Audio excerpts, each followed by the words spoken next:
I deleted the Instagram app from my phone, expecting freedom. Instead, I was met with a loud, empty silence. My thumb kept searching for the app, a habit with nowhere to go. My mind felt restless, craving a quick update or a new photo, but there was nothing. Just me and my thoughts. The digital door was closed, and I was left alone in the quiet hallway of my mind. The first day felt endless.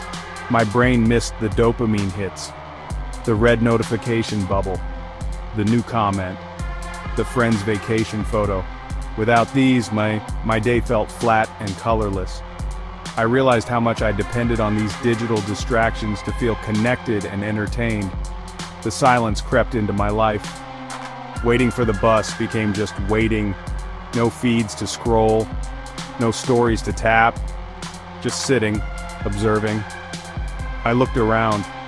Everyone else was lost in their screens. I felt like an outsider, tempted to reinstall the apps. The first night was the hardest. I usually scrolled before bed, but now my room was quiet and my mind was loud. Thoughts replayed, worries surfaced, and I felt anxious. I was forced to confront my own thoughts without a filter. This was the real challenge. Not just quitting social media, but facing myself.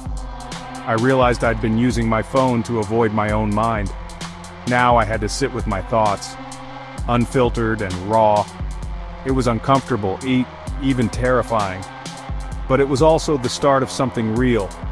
I wondered, who am I when nobody is watching, liking, or commenting?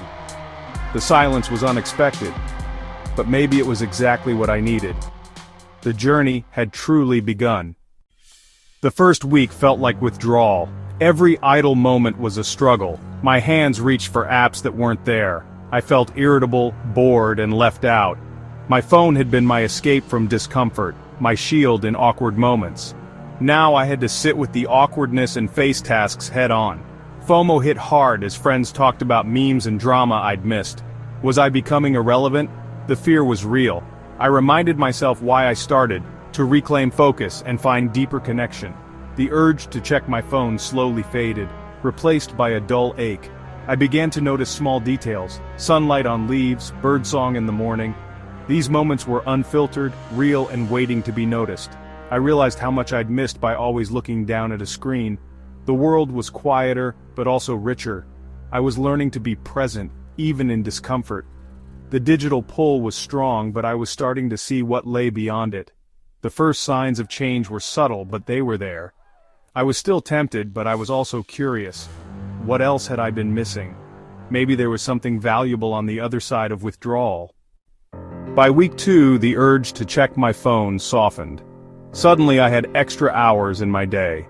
I read before bed, cooked real meals, and let my mind wander. I picked up my guitar, started sketching, and found joy in creating. These activities required patience, but offered deeper satisfaction than any like or comment.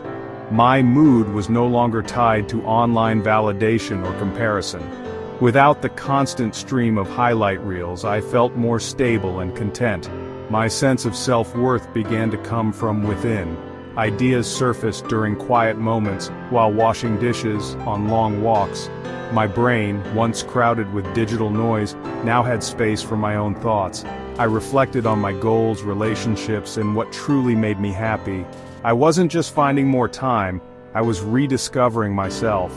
The shift from consumption to creation was powerful.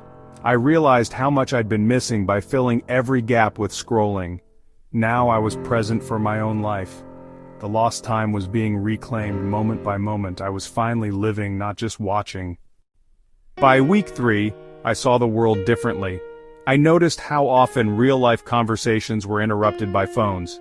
Determined to be present, I kept my phone away during coffee with a friend. The result? A deeper, more meaningful conversation. True connection, I realized, requires undivided attention. Alone time no longer meant scrolling, it meant being with my own thoughts. I started journaling, turning inward instead of outward. Writing helped me understand myself in ways social media never could. I reflected on memory. I'd been living for the perfect photo, not the actual experience. On a hike, I took no pictures, just memories. The moment was vivid, real, and mine alone. I learned to savor experiences for myself, not for an audience. My memories became richer, not curated. Presence brought depth to my days. I was finally living in the moment, not just documenting it. By the fourth week, clarity set in. My mind was sharper, my focus stronger. I could work for hours without distraction. The anxiety of missing out faded. My world became smaller but richer, centered on real people and real moments. I found joy in simple things. Coffee, conversation, quiet mornings. My relationships deepened. I listened more, remembered more, cared more. Friends noticed I was calmer and more attentive. I learned that one genuine conversation is worth more than 100 likes. Most importantly, I reconnected with my own values. Without the noise of social media, I could finally hear my inner voice. I asked myself, what do I truly want? The answers were simple: connection, creation, purpose. This clarity was the greatest gift of all. I felt equipped to navigate life both online and off. The fog had lifted, revealing what truly mattered. The 30-day challenge ended, but I knew I couldn't go back to old habits. My return to social media had to be intentional. I chose only one app, the one that truly mattered for staying in touch.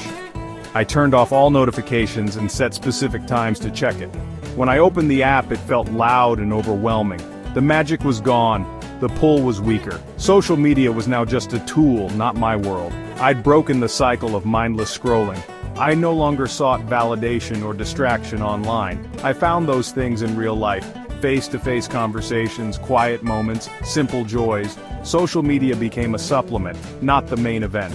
My detox wasn't just a break, it was a reset. I learned to use technology without letting it use me. The most important change was my mindset. I was finally in control. My journey didn't end after 30 days. It was a new beginning. I adopted a digital minimalist approach, using technology only when it supports what I value. I leave my phone in another room, check messages just once or twice a day. My mind is free to focus on work, relationships, and the present moment. I feel less distracted, less anxious, and more in control. Real connection happens in shared moments, not through a screen. Social media creates an illusion of connection, but true depth is found offline. If you're tired of distraction, try a break, even for one evening. Leave your phone behind and see what you notice. The discomfort fades, replaced by clarity and genuine connection. You have nothing to lose, and so much to gain. The world is waiting on the other side of silence. What will you do with it?